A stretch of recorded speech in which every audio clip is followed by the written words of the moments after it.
ఒక్కసారి కొమ్మూరి గోల్డ్ కి కాల్ చేయండి. తాకట్లో ఉన్న మీ బంగారాన్ని విడిపించి మార్కెట్ ప్రైస్ కి వాళ్ళు కొనుక్కుని మిగతా డబ్బులు మీకు ఇచ్చేస్తారు. వాడెవడో ఒకడు ఉంటాడు పంది, కోస్తే 2 ఊళ్ళకి సరిపోతావు. నువ్వు 2 ఊళ్ళకి సరిపోతావు. నేను ఈ వేదిక నుంచి చెప్తున్నా, వాడెవడో హమారా ప్రసాద్, అరే బిడ్డ, నువ్వు ఆంధ్రప్రదేశ్ రాష్ట్రంలో అడుగు పెట్టావా, మళ్ళీ నువ్వు ఆంధ్రప్రదేశ్ రాష్ట్రానికి రావటానికి 2 కాళ్ళు ఉండవు, గుర్తుపెట్టుకోమని ఈ వేదిక నుంచి నేను తెలియజేస్తున్నా.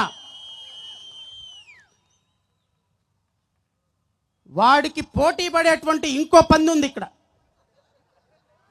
ఆ పంది పేరు రఘురామ కృష్ణం రాజు.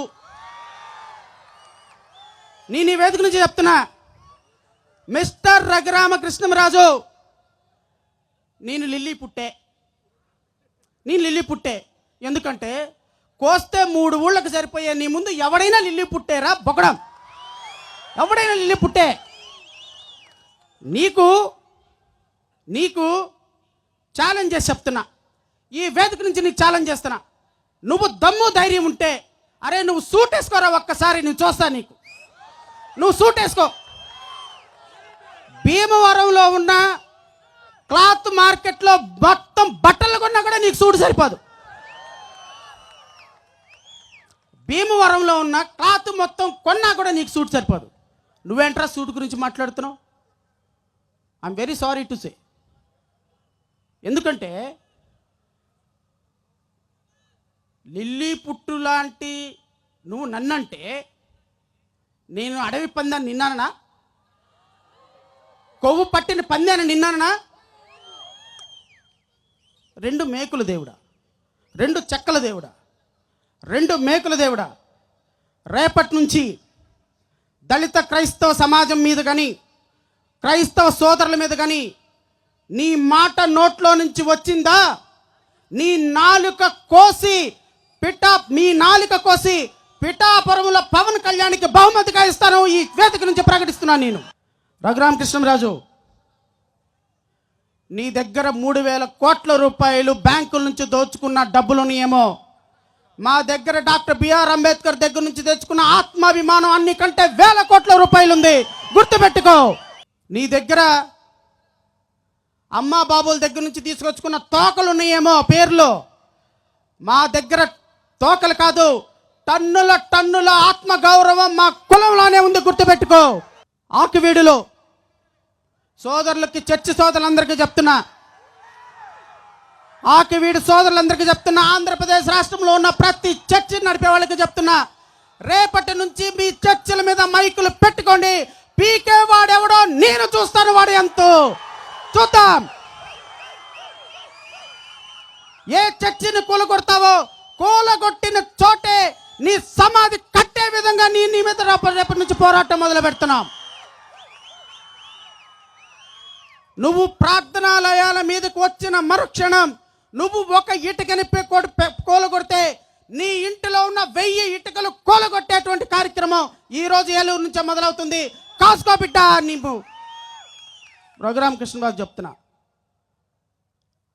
ఈ సభ ఎవరి కోసం పెట్టారో వాళ్ళు చూడరు కానీ మొదటి నుంచి చివరి వరకు తిప్పి మళ్ళీ చూస్తావు రఘురామ కృష్ణరాజు. నాకు తెలుసు నువ్వు ఈ వీడియో నీకే చెప్తున్నా, తిప్పి చూస్తాడు, నాకు తెలుసు ఆ సంగతి. 4 పెగ్గులు కాదు 40 పెగ్గులు వేసుకున్నా నీకు మత్తెక్కదు, నాకు తెలుసు ఈ రోజు నుంచి. రఘురామ కృష్ణరాజుకు చెప్తున్నా, దళిత క్రైస్తవుల మీద యుద్ధం నువ్వు మొదలుపెట్టావు, ముగింపు నేనిస్తా నీకు. రఘురామ కృష్ణరాజు చూసుకో. ఈ రోజు నుంచి ఆర్టికల్ 25 ప్రకారం ఏ వ్యక్తికైనా సరే మత స్వేచ్ఛ ఉంది. నువ్వు హిందువా, చర్చికి వెళ్తావా వెళ్ళు. నువ్వు క్రైస్తవుడువా, రాముడి దగ్గరికి వెళ్తావా వెళ్ళు. నువ్వు ముస్లింవా, క్రైస్తవుడిగా మారుతావా మారు. వెంకటేశ్వర స్వామి, నువ్వెవరివి? Who are you? నువ్వెవరివి? నా హక్కుల్ని హరించడానికి నీకేం హక్కు ఉంది? దళితుల్ని ఆకివీడులో ఎవరూ లేరు కదా అని చొక్కా ప్యాంట్ వేసుకున్నటువంటి కుర్రవాడిని కూడా జైల్లో పెట్టించావు నువ్వు రఘురామ కృష్ణరాజు. నిన్ను పంచ ఇప్పి నేను మళ్ళీ చెప్తున్నా, నిన్ను పంచ ఇప్పి రాజకీయంగా బట్టలిప్పదీసి ఆంధ్రప్రదేశ్ రాష్ట్రంలో నీకు నిలువ నీడ లేకుండా చేయకపోతే ఇక్కడ కూర్చున్నటువంటి దళితులే కాదనైతే నేను వేదిక నుంచి సెలవిస్తున్నా. నువ్వు నేను రఘురామకృష్ణంరాజునే కాదు, ఎవరికైనా సరే ఒకటే మాట చెప్తున్నా, కుల మతాలని ద్వేషించి కుల మతాల మధ్య చిచ్చులు పెట్టే వాళ్ళకి చెప్తున్నా, మరి ముఖ్యంగా రఘురామకృష్ణంరాజు నీకు చెప్తున్నా, ఈరోజు నువ్వు మొదలుపెట్టిన యుద్ధం నీ అంతానికి దారితీస్తుంది. ఆంధ్రప్రదేశ్ రాష్ట్రంలో నీకు ఏ రాజకీయ పార్టీ టికెట్ ఇచ్చినా ఆ రాజకీయ పార్టీని చెప్పి ఓడించటం ఈరోజు దళితుల మీద ఉన్నటువంటి మొట్టమొదటి కర్తవ్యం. నువ్వు ఏ నియోజకవర్గంలో కర్మగాలి, ఆ పార్టీ కర్మగాలి, నీకు ఏదైనా టికెట్ ఇస్తే ఇక్కడ కూర్చున్న ప్రతి ఒక్కళ్ళు నీ కాన్స్టిట్యున్సీకి వచ్చి నిన్ను ఓడించేటువంటి బాధ్యత పర్సనల్గా తీసుకుంటాం మేము. 1,10,00,000 మంది జనాభా, 1,10,00,000 మంది జనాభా. రఘురామకృష్ణంరాజు సామాజిక వర్గం మ్యాక్సిమం ఉంటే మ్యాక్సిమం 45 లక్షలు ఉంటుంది. దళితుల ఓట్లు నాకు అవసరం లేదు పా, క్రైస్తవుల ఓట్లు నాకు అవసరం లేదు పా అని ఒక వ్యక్తి అన్నాడు అంటే నీవు బతికున్న శవంతో సమానం అని అయితే నేను ఈ వేదిక నుంచి చెప్పదలుచుకున్నా. ఇంకా నువ్వు మేల్కొనకపోతే, ఇంకా నువ్వు దేవుని నామం పేరిట ఒక పార్టీకి ఓట్లే ఇస్తే, ఇంకా నువ్వు నీ అస్తిత్వాన్ని, నీ జీవాన్ని, నీ సజీవాన్ని ప్రశ్నిస్తూ బతికున్న శవంగా నేను వర్ణిస్తున్నటువంటి ఒక వ్యక్తి కోసమో ఒక పార్టీ కోసమో నువ్వు ఇంకా నిలబడితే నేను మన భావితరాలు తిరిగి తీసుకురాలేని నష్టాన్ని కొని తెచ్చుకున్నట్టే అని మీరందరూ భావించారు. ఈరోజు ఆకువీడులో, ఈరోజు భీమవరంలో మన సోదరులకు వచ్చినటువంటి కష్టం, చొక్కా ప్యాంట్ వేసుకున్న పిల్లవాడిని కూడా ఒక పశువు కంటే హీనంగా తీసుకెళ్ళి స్టేషన్లో పెడితే, నా ఇష్టం వచ్చినటువంటి ఆలయాన్ని నేను ఇక్కడ కడతాను అని చెబితే, నా దగ్గర కోట్లున్నాయి, న్యాయస్థానాల్లో కూడా నేను కొంటానని చెబితే, ఈ రాష్ట్రంలో 1,10,00,000 మంది దళితుల ఆత్మ గౌరవాన్ని సుప్రీంకోర్టు వరకు తీసుకొని వెళ్ళి స్టే ఆర్డర్ తీసుకుపెట్టి ఈరోజు నిలబెట్టినటువంటి ఘనత జడా శ్రావణ్ కుమార్ది. రఘురామకృష్ణంరాజుని నిలువరించిన ఘనత కూడా నాదే. ఈరోజు ఉదయమే మరి సోషల్ మీడియాలో ఫ్లాష్ అయింది. అక్కడ 28వ తారీఖు ఏలూరులో జరిగిన, అంటే సుమారు 1000 మంది ప్రజలతో ఒక 3000 ఖాళీ కుర్చీలతో, 1000 కూడా కాదు, ఎవరో లెక్కెట్టినోడు 730 అన్నాడు.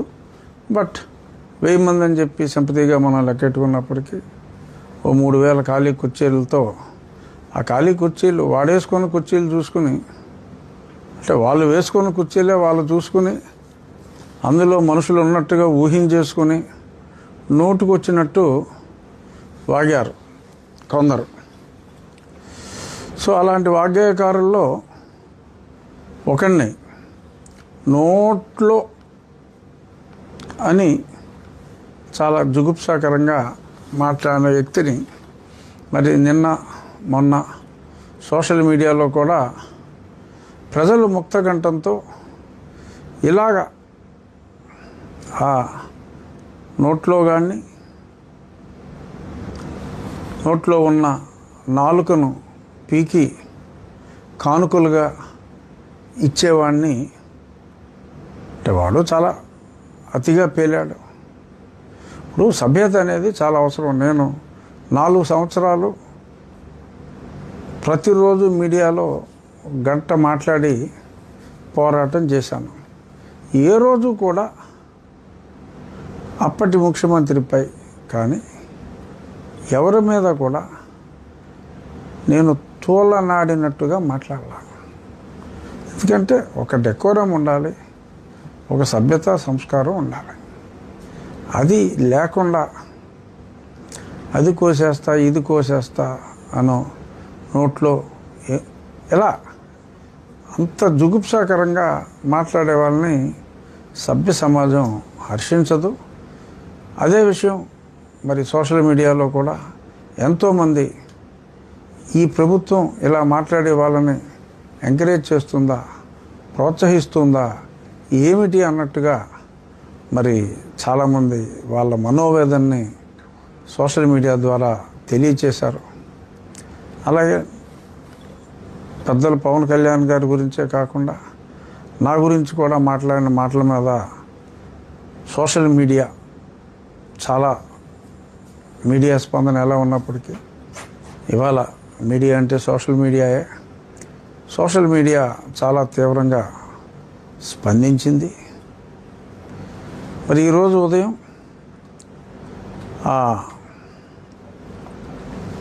ఒక పురాణ పురుషుణ్ణి, రావణుణ్ణి ఈరోజు అర్ధరాత్రి సోషల్ మీడియా కథనం ప్రకారం, ఇంకా మెయిన్ మీడియాలో వచ్చిందో లేదో, సోషల్ మీడియా కథనం ప్రకారం 12:30కి అరెస్ట్ చేసినట్టుగా పిఠాపురం పోలీసులో, మరి కాకినాడ జిల్లా మరి అక్కడి నుంచి అరెస్ట్ చేసినట్టుగా తెలిసింది.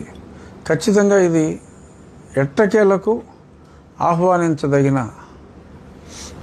పరిణామం. చాలా సంతోషంగా ఉంది. కనీసం పవన్ కళ్యాణ్ గారి విషయంలో మరి కూటమిలో అతి ముఖ్య నాయకుడు ఆయన, మరి ఆయన్నే అంత దారుణంగా పరిహసిస్తూ ఈ జడకుమారుడు కూడా మరి డిగ్రీ క్వాలిఫికేషనా, మరి అలా అనుకుంటే డబుల్ పిహెచ్డి చేసిన వాళ్ళే ముఖ్యమంత్రులుగా ఉండాలని మరి అతని ఉద్దేశం. అతను ఏదో మేజిస్ట్రేట్ పరీక్ష పాస్ అయ్యాడంట, అందుకని అతనికి డిప్యూటీ సీఎం ఇవ్వాలి. 10వ క్లాస్ చదువుకున్న పవన్ కళ్యాణే డిప్యూటీ సీఎం అవగాలేందని చెప్పి తనకు తను డిక్లేర్ చేసుకుని, సరే అతని ఆశయాలను అతను చెప్పుకుంటే తప్పు లేదు. కానీ అవతల వ్యక్తిని అంత నీచంగా కించపరుస్తూ, నా విషయంలో కూడా ఫిజికల్గా రెచ్చగొడుతూ, నాలుక కోసి కానుకలు ఇస్తానంటాం, సమాధి రెడీగా ఉంది ఖబర్దార్ అంటాం. అలాగ దేశంలో ఉన్న చట్టాలని వైలేట్ చేయండి, నేను మీకు అనుమతిస్తున్నాను అని చెప్పి ఇష్టం వచ్చినట్టుగా రెచ్చగొడుతున్నట్టుగా మాట్లాడటం, మరి ఇవన్నీ దేనికి సంకేతం? ఇవి చూస్తూ భరించే మంచి మనసు ఎంత మంచి ప్రభుత్వం అయినా కూడా ఉండదు. జడ శ్రావణ్ కుమార్ గారు దేనికైనా, శిశుపాలుడినైనా మరి 100 తప్పుల వరకే భగవంతుడైన శ్రీకృష్ణుడు క్షమించాడు. మరి మిమ్మల్ని ఇంకా ఈ ప్రభుత్వం మన్నిస్తుంది అనుకోవటం పొరపాటు. మీ శిశుపాలుడి లిమిట్ మీరు ఆల్రెడీ క్రాస్ అయిపోయారు. నేను చెప్పాను, శ్రావణ్ కుమార్ గారు మాట్లాడిన చెత్త మీద నేనైతే కంప్లైంట్ ఇవ్వను. నా అభిమానులు ఎవరైనా ఇస్తే ఇచ్చిన పిదప ఈ ప్రభుత్వంలోని పోలీసు విభాగం ఒకవేళ చర్యలు తీసుకుంటే చాలా సంతోషిస్తానని నేను చెప్పడం జరిగింది. నాకున్న సమాచారం మేరకు నా నియోజకవర్గంలోనే కాకుండా సంఘటన ఏలూరులో జరిగింది కాబట్టి ఏలూరులో కూడా ఎవరో అక్కడ కంప్లైంట్ ఇచ్చినట్టుగా, ఎఫ్ఐఆర్ అయినట్టుగా నాకు తెలిసింది. నా అభిమాని ఒక అతను నాకు ఫోన్ చేసి, ఇలాగ సంఘటన ఇక్కడ జరిగింది కాబట్టి నేను ఇక్కడ కంప్లైంట్ ఇచ్చాను రాజుగారు, ఎఫ్ఐఆర్ అయింది అని చెప్పాడు ఆయన. ఈరోజు ఉదయం నాకు ఏలూరు నుంచి ఫోన్ చేసి, మరి ఎఫ్ఐఆర్ కాపీ ఇంకా రాలేదు, అఫీషియల్గా న్యూస్ రావచ్చు. ఏదైనప్పటికీ మంచితనానికైనా ఒక హద్దు ఉంటుంది. ఆ మంచిని నీ వెనకాలయ్యో ఓట్లు ఉన్నాయని ఆ ఓట్లను చూపెట్టి యువతల వ్యక్తులు భయపడిపోతారని ఇష్టం వచ్చినట్టు వాగినప్పటికీ నాలిక కట్ చేస్తారన్న భయంతో నోరు మూసుకుని కూర్చుంటారని ఊహిస్తే అవదమ్మా. ప్రజలు చైతన్యవంతులు, భయపడరు. ఒక లెవెల్ వరకే ఎందుకులే అనే మత సామరస్యంతో ఊరుకుంటారు. కానీ ఇలా దాడి చేసే విధంగా వచ్చి వ్యక్తిగత హననానికి పాలుపడి ఈ రకంగా మనిషినే లేపేసే విధంగా మాట్లాడితే క్షమించరమ్మా. ఖచ్చితంగా ఈరోజు చట్టం తన పని తను చేసుకునే ప్రక్రియలో ప్రజలందరూ ఎంతో అభిమానించే పవన్ కళ్యాణ్ గారికి ఒక రకంగా స్వాంతన కోర్స్ కలిగించే దిశగా కనీసం పోలీసు యంత్రాంగం ముందుకొచ్చినందుకు సంతోషిస్తూ మరి డిప్యూటీ సీఎం గారికి జరిగిన న్యాయం ఈ ప్రభుత్వంలోని పోలీస్ శాఖ డిప్యూటీ స్పీకర్ విషయంలో కూడా తీసుకుంటుందని చెప్పి నేను ఆశిస్తున్నాను.